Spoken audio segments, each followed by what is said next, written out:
Good evening. I'd like to call to order a meeting of the Finance Committee. Sitting on behalf of the committee is myself as chair, Councilor Tom Gould, Councilor Manning Martin, Councilor McGinn, and Councilor Turco. Of course, all councilors are welcome to attend. And as soon as our city clerk sits down, thank you, Tim. First item on the agenda under A is a review of the salary for the Director of Public Services. Mr. Mayor.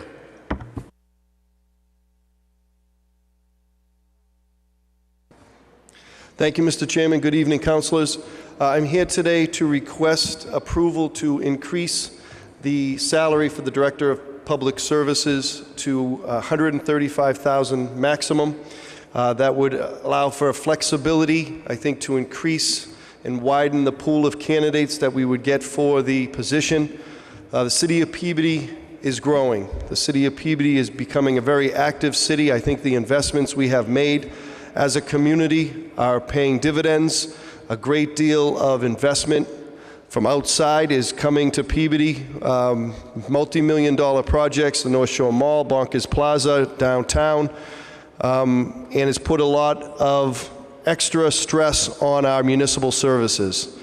The position of Director of Public Services is an extremely difficult position, but an extremely important position that really impacts everyday lives here in the city of Peabody.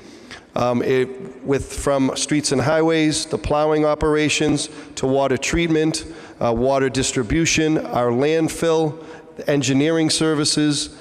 This is a job that requires a wide range of skills and is, again, important really to everybody's everyday life here in the city of Peabody to make sure that we're doing things appropriately.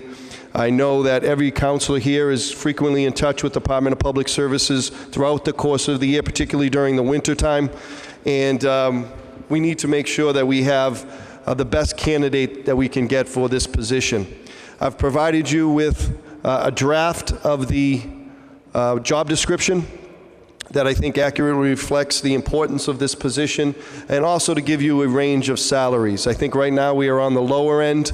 Putting it up to 135 would put us on the higher end. Always very careful in bringing increases in salaries to you. I'm very hesitant to do that, but I will bring it forward when I think the position deserves it and the position demands it. And I do think this position, along with the assistant director position, are positions that we need as a city to review and increase. I'm not saying that the next director will get $135,000. I would just like to have that ability, depending on the candidate's qualifications, the candidate's expertise. I would like to have that ability to go to that maximum if we find the right candidate for the position. And again, I think it's important for us, as the city becomes more active, as investment becomes more and more into this, comes more and more into the city, that we meet the needs of our residents, we meet the needs of our businesses, and provide the best services we can. And I think we need a top-notch manager, top-notch communicator for this position. And again, this position touches everybody's life in many ways, and we need the right person that can handle the wide range of responsibilities that the Director of Public Services is needed and is required. So I'm here today to answer any questions, but certainly I wanted to ask the committee to increase the salary for the director, to give me the ability to advertise for a range up to $135,000. I also would like to ask that we review and increase the salary for the Director of Public Services, excuse me, the Assistant Director, which is right now at $85,000. It's amazing the work that goes into, particularly during the winter. This has been an extremely difficult month, in many ways, a very taxing month on our public services. It was not planned to come forward exactly at this moment, but it's certainly, I think all of you can see the importance of having a top-notch group, and I think we need a top-notch leader for that department, and I'm here today to bring forward that request.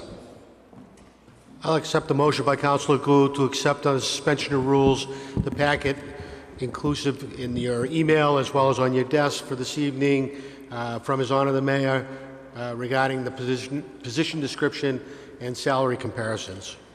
On the motion? So moved. All in favor? Any opposed? It's a vote. Councilors, your questions. Councilor Manning Martin. Thank you, Mr. Chairman. So, through you to the mayor, on the document that you provided us, is Peabody's current maximum salary 119? Correct. And what is the current actual salary? Right now, I believe we pay Mr. Terenzoni 114. I might be off 1,000 or so, but that's Okay. it is underneath the maximum. Thank you. And if you could repeat yourself, were you also asking for an assistant superintendent to have an increase too, or? I thought it'd be appropriate to bring up that salary as well. Kevin Kelly, I believe, is underpaid for his position. Right now, it's at 85. I thought a slight increase to that position would be warranted as well, and wanted to bring that up for discussion as well.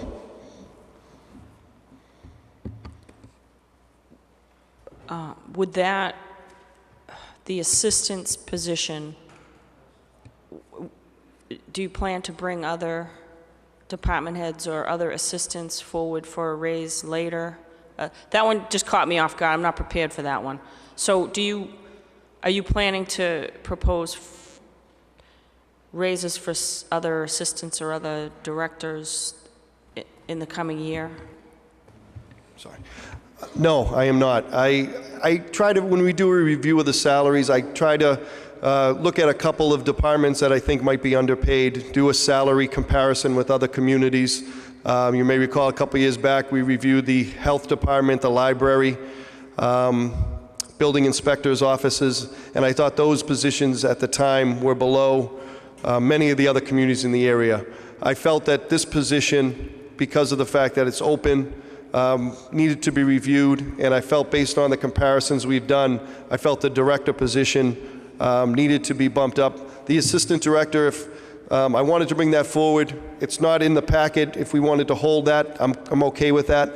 I just felt that that position needed to be reviewed as well, and maybe a slight increase in that position as well. The problem we have, and I saw it in particular this winter, really over the last month, is based on the amount of overtime because of the storm coverage that we needed, the assistant director in particular doesn't get that overtime rate like some of the other employees do. And he's working more hours than anybody. So I thought that based on those reasons, I thought that this would be the time to review that as well. Sorry, thank you. Thank you, Mr. Mayor. So if we could go to, thank you for that explanation. It just caught me off guard. I don't have an issue with it. So if we could go to let's see, under the education and experience, I see that the amount that you're asking for is, where did I lost my page? Is comparable to, I'm sorry, you wanted to go to 135, right? Yes.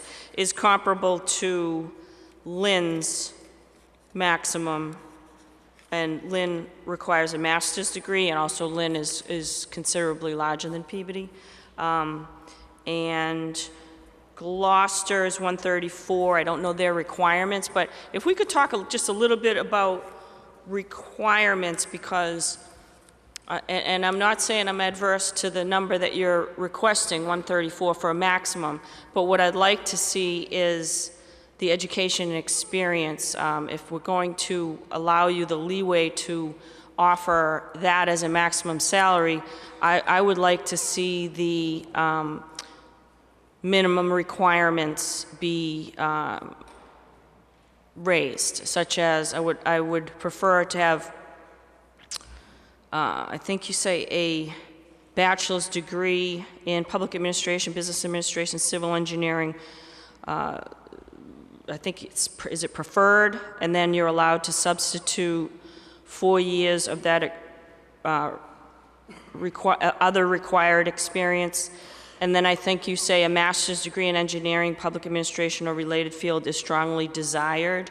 I really would like to, with a number to come in at 135 for a maximum. I'm not saying that you would, go right to the maximum, but in order to raise, I would feel comfortable in order to go to that maximum level that you're asking to raise the qualifications. You have a minimum of 5-year municipal management inexperience is required, and then require a minimum of 10 years experience in the field of public service, in civil engineering, sanitary engineering, or water supply. I think that's great, but I would like, instead of substituting this for that, I think you say, and I know I just read this, so bear with me. A bachelor's degree in public administration, business administration, civil engineering shall be accepted as a substitute for 4 years of required experience. I'd prefer that we have a required bachelor's degree and a master's preferred, and have the years of experience substitute for the preferred master's. Because if we do want the best, in order to meet the needs which you very articulately put forward tonight, I think that we should match the qualifications and experience to the salary, the maximum salary that you would like to offer in order to find the best person. So those are my thoughts on it. I just think that the qualifications need to be tightened up a little bit, and so those are my thoughts. Thank you. And if I could address those, when Human Resources Director Beth O'Donnell, who's here tonight, and we talked to some of the Department of Public Services employees to get a sense of what we would want to look at, what was important to me was to just have some flexibility, because I don't think oftentimes or sometimes the best candidate, the best manager, the best communicator might not have the exact degrees that we want. I'm not opposed to anything that you brought up. I think your comments are right on. I just wanted to try to have some flexibility, because now seeing this position for the last 6 years, it's critical that this person is a strong manager and has management skills. The degrees are great. The degrees are always helpful, but really I want to focus on the person that has the education, but the person that can manage and the person that can communicate. So that's why when we were working on this, we kind of created some flexibility, but if the council's supportive of changing some language or tightening that up, I'm fine with it. And one last question. Thank you, Mr. Mayor. One last question.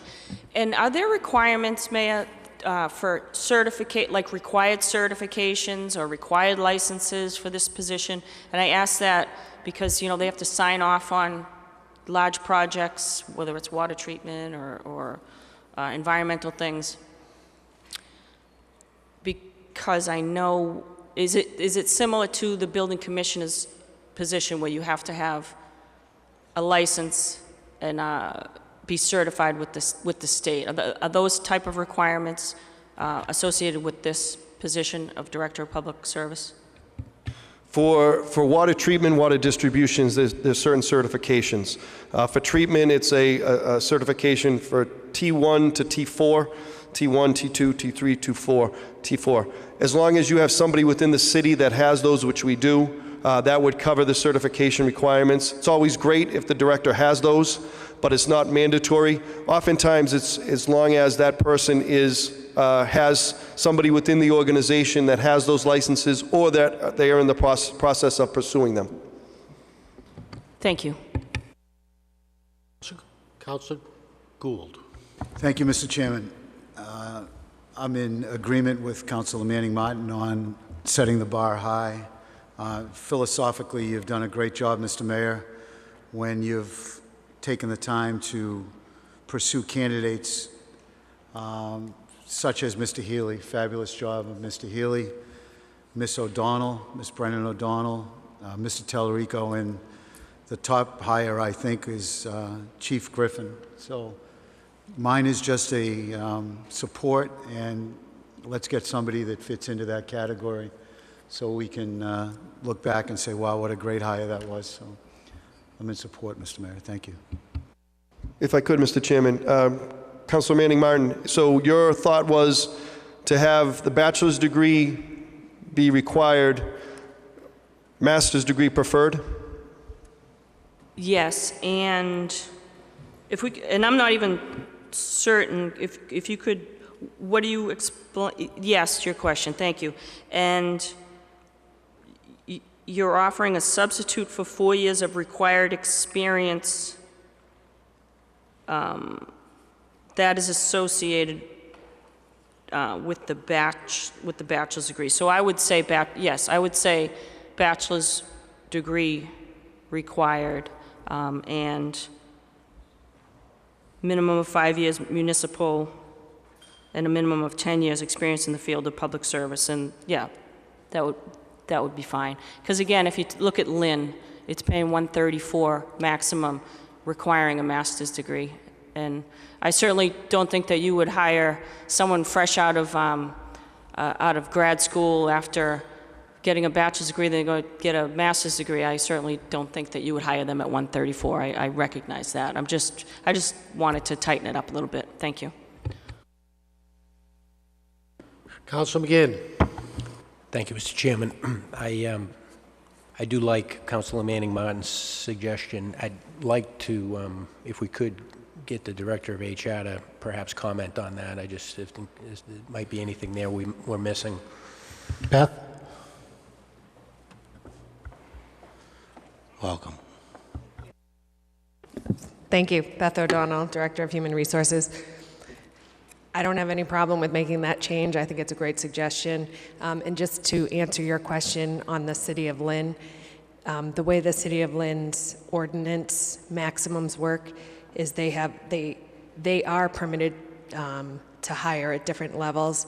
Their ordinance max that's listed there would require a master's degree to be at that level. So they just do things a little bit different the way they're set up.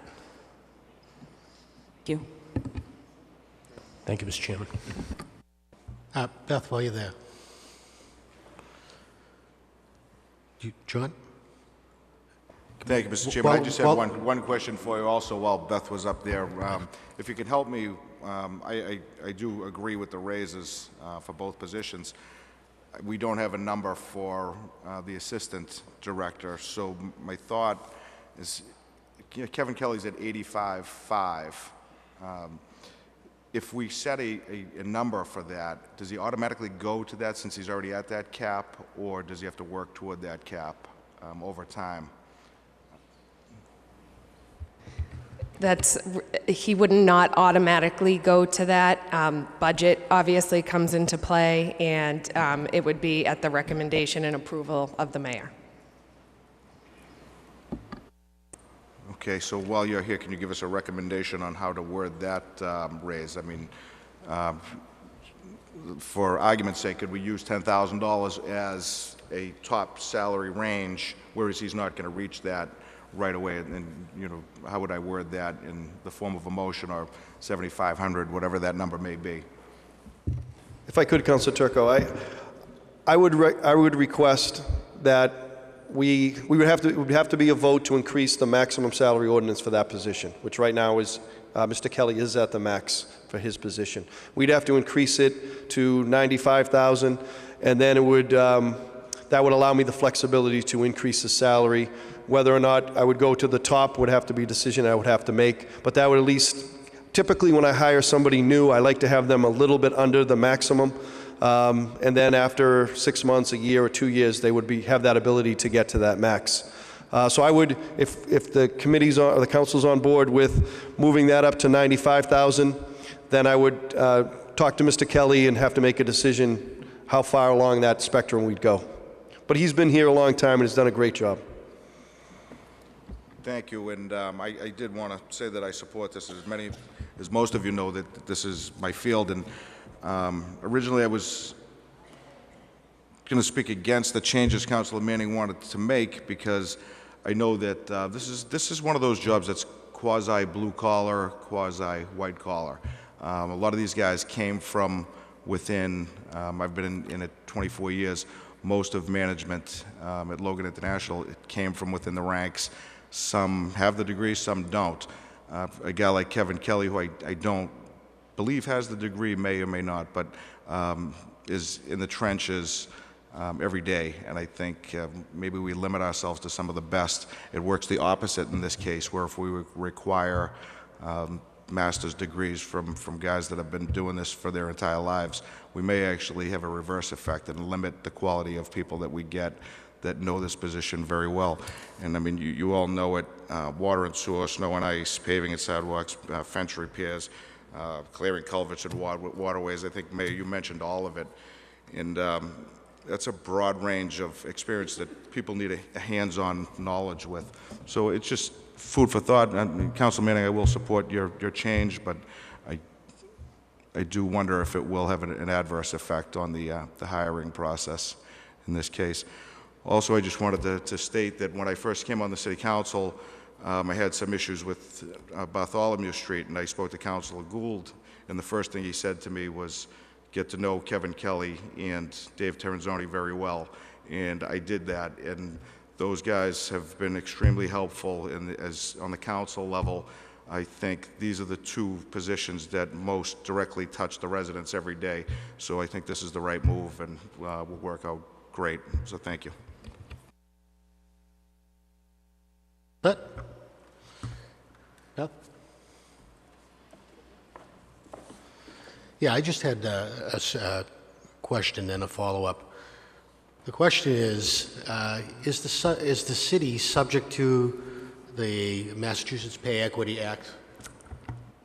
Yes.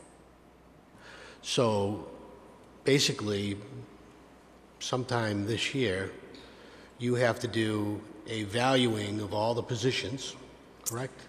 We are, we're going through the process, Mike Gingras and I, to figure out exactly how we will comply. Well, the compliance, I know from a private company, and it impacts all of us who have more than 6 employees, is that you have to value each position in a quantitative, not a qualitative way, and you have to pay all the positions of equal value equally.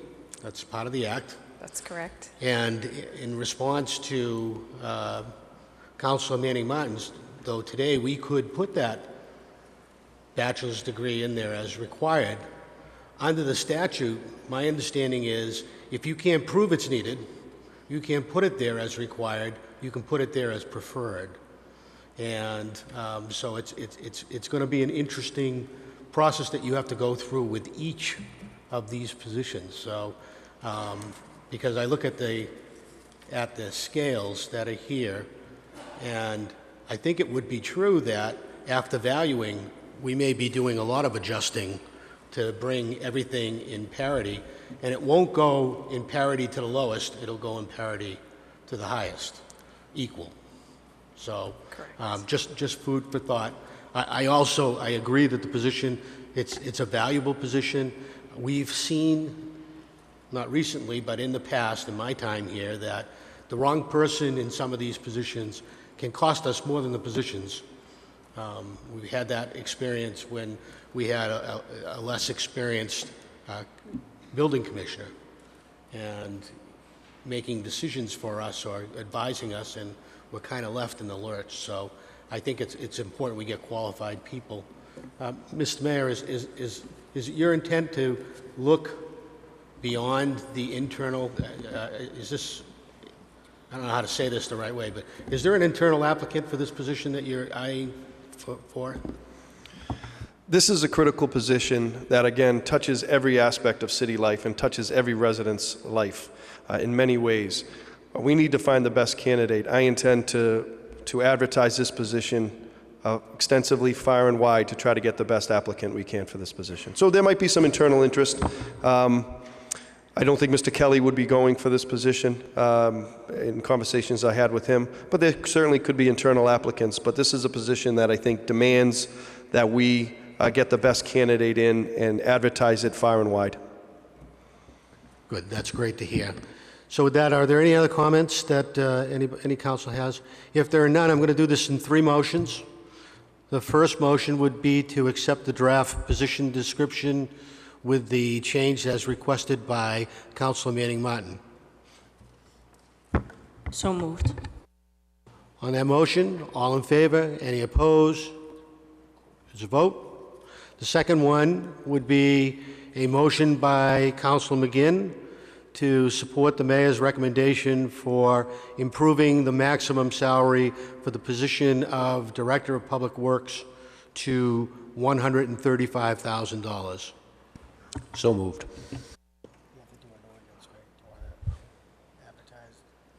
So, and it's got to be drafted and advertised as an ordinance change, correct? Yeah. On the motion, roll call. Councilors McGinn, Yes. Gould, Manning Martin, Turco, Yes. Gravel. Yes. Motion carries 5-0.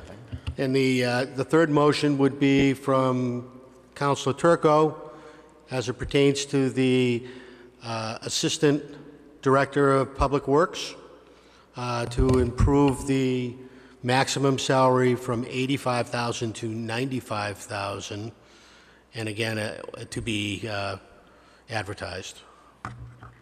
So moved. On that motion, roll call. Councilors McGinn, Yes. Gould, Yes. Manning Martin, Yes. Turco, Yes. Gravel. Yes. Motion carries 5-0. Thank you, Council. The next item on the agenda is the request by the Peabody Municipal Light Plant to increase the salary of the commissioners from $4,000, I believe, to $5,100. And it's important to note that while we could vote to increase this, that we do not have the authority to increase it. We are only making a recommendation to go to the state with that request under a home rule petition. Councilors, what is your say?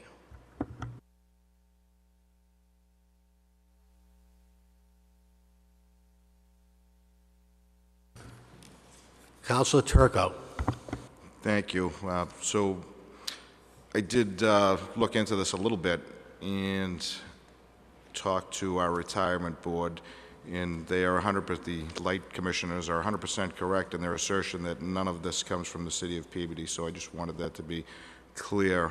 The cost of health insurance is reimbursed according to an email that I received from Mike Gingrich, who was on vacation, so I couldn't speak to him directly. The retirement board stated that last year, Peabody Municipal Light Plant provided a check to the city of Peabody in the amount of $11.7 million to cover their retirement costs, and $1.546 million.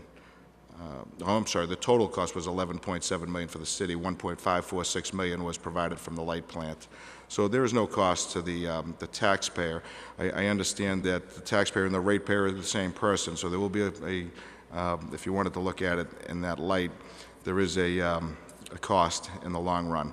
But I would support this year. I just wanted to make it be known, and the question has arisen. I didn't support it last year, and I didn't support it because there was a slight labor issue at the PMLP.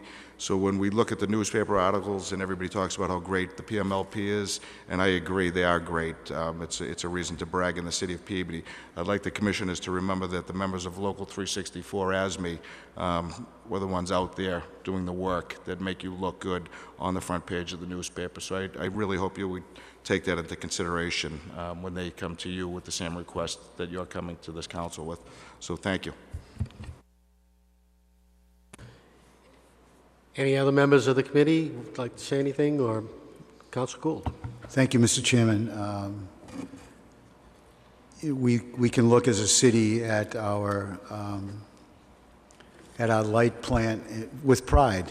I can't tell you the last time we had an outage that lasted half a day. We are successful because we have a good board, great employees, and we respond immediately when there's issues. And it's just a well-run operation. If you look at the salary in 1976 to 1996, they got $2,500 a year. In '96, it was increased to $4,000 a year, and it hasn't been increased since. So I would move, as Councilor Turco said, move to increase the pay from $4,000 to $5,100 and continue the good work that the Light Commission does. Thank you, Mr. Chairman. You have heard the motion from Councilor Gould. Remarks, Councilor Manning Martin. Yes, I know several years ago, a lot of the councilors weren't here at the time, but we did vote to give the school committee a pay increase, a salary increase over $5,000, which of course triggered their entering into the pension system. And I know that several members at the time expressed that they weren't aware of that at the time. So, and it seems as though Councilor Turco has done a lot of research on this. So,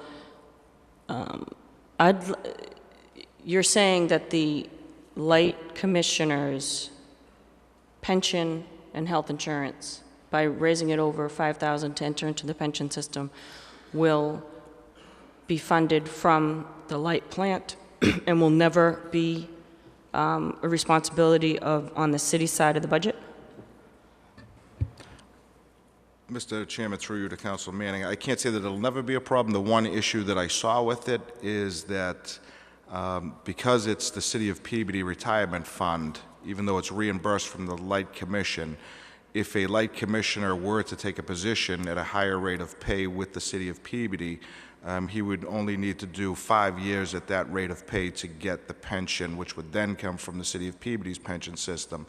I guess we could worry about that down the road. I don't think Commissioner Paris is looking for full-time work with the City of Peabody anytime soon, but that could happen. That did concern me. I was willing to overlook that concern on the grounds that in the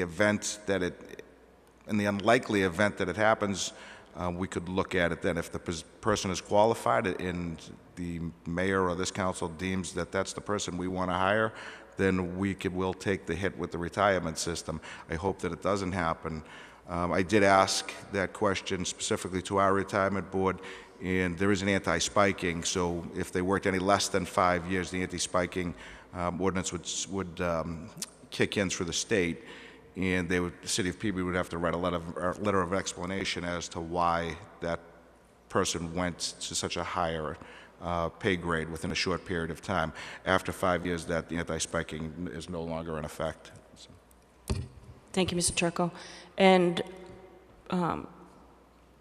Mr. Chairman, through you to maybe the mayor or maybe to someone here that can answer this question. When we voted for the school committee's salary to go up over $5,000, and then it triggered the pension system, did that open, or have any previous school committee members, having served in the past, bought back time? Let's say they were on the school committee for, say, I don't know, 16 years, and then the school committee position then was eligible for a pension. Did anyone after that vote was made buy back the 16 years so that they could, where they weren't, they weren't buying in because they weren't eligible? Did they buy back the time so then they could have 16 years into the system? Does that make sense? I know you can buy back things. Has that happened, and can that happen? Because that's a concern. If I could just take a step back, and then I'll certainly answer your question as best I can. I did want to speak in support of this request. As I mentioned at the last meeting, I submit that this is a decision that was made by the Light Plant Commissioners. They have their own operating government that determines their policies, procedures, their salaries for their employees. The City of Peabody has no oversight over the operations of the light plant, and this would be a salary that was paid by the light plant. Health insurance coverage would be paid by the light plant. Retirement would be paid by the light plant. This would be nothing that would come out of city government. This would be nothing that would affect our tax rate. This is a determination made by their organization, and all further bills would be paid by them, and any reimbursement would come to us. Councilor Turco did a great job explaining this, in a circumstance where, let's say, a light plant commissioner came over to the city of Peabody to work full-time. It would be like somebody from the city of Salem working for the city of Salem for a number of years, then coming over to the city of Peabody. Their retirement would be based on percentage of years. So if they were 20 years in Salem, 5 years in Peabody, there would be a breakdown according to those numbers as to who would be responsible for the retirement. So if in that case, if the commissioner was there 25 years, they came over here for the city of Peabody for 5 years, the breakdown would be from 25 years to 5 years. So it would be about 83.5% would be responsible for the light plant. So we would just be responsible for a small percentage of that if that ever were to happen, which I think is a very, very rare chance of that happening. As to the school committee, Councilor Manning Martin, I don't have an answer for that. I'm not sure. I think we could get that information. There have been a few long-term serving school committee members. I don't know if they went forward with that, but that's certainly something we can check out. Councilor Manning Martin. Yes, thank you. And this is the most difficult part about serving in your hometown with all your friends and neighbors, and you get in situations like this where, you have to make a difficult vote, and, I think the light plant and the commissioners and all the workers at the light plant do a great job. I think we witnessed that in the last 3 storms. They do a great job. But I have to look out for the entire city and not just, a handful of folks that are requesting this raise and entering into the pension system. There isn't a day that goes by that we don't read in the paper that we have a pension system that isn't sustainable, and so to me we should be focusing on not increasing the pool, but tightening up on the pool.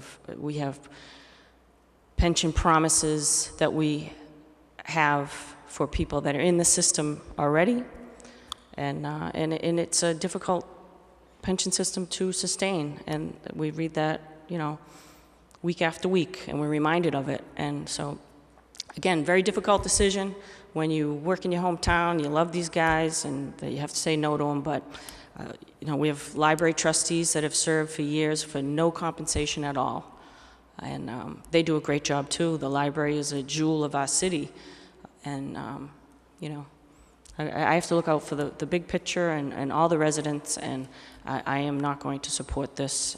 I think they do a great job, and this is a very difficult vote for me, but I will not be supporting it. Thank you, Councilor Manning Martin. Councilor Gould. Mr. Chairman, just a quick motion to receive late communication on the Light Commission survey that Councilor O'Neill requested through Tim. So moved. On the motion, all in favor? Any opposed? It's a vote. Mr. Chairman, there's a vote. There's a motion on the table, I believe, unless there's further discussion. Councilor O'Neill. Thank you, Mr. Chairman. I'm not a member of this committee, but I just wanted to offer a few comments, if possible. Certainly, I want to start off reiterating that the Peabody Municipal Light Plant, it's full-time plant managers, employees, and staff do a tremendous job. We really are lucky to have them in the city. I just want to kind of echo a few comments that as we're talking about salary or compensation, I asked, just because I was curious, I asked Tim Spanos in the city clerk's office to do a survey. There's 41 communities that operate their own electric plants in Massachusetts. I asked them to kind of pick, 5 similar-sized operations in terms of population and customers to Peabody, and we got 5 of them. And currently, in comparison to Peabody, the current commissioner's salary is greater than or equal to 4 or 5 of the other municipalities. In fact, one of the other cities gives no compensation to their commissioners, and another just gives $100 plus mileage reimbursement. All that aside, in addition to the salary, we've already talked about it, part of the compensation is the possibility of entering into the health plan, which all elected officials have that option to participate in. The one thing I just want to finish up with, my concern is that I do understand that it's obviously an independent operating authority for Peabody. It will not affect the Peabody budget overall. But I think we go down a slippery slope when we say, well, it's paid for by the light plant. It's in their budget. It's their operations.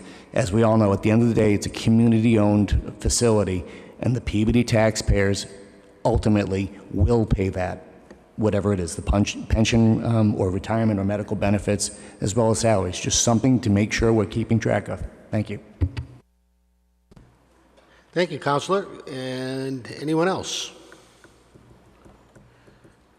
Seeing nobody has anything else to add, the motion on the floor is to authorize the, under a home rule petition submission, City Council's recommendation for an increase in the salary of the light commissioners from $4,000 to $5,100.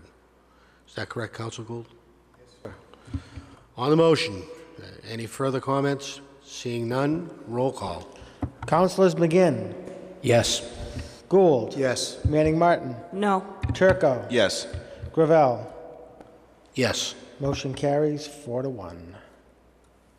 I'll accept the Motion motion to adjourn.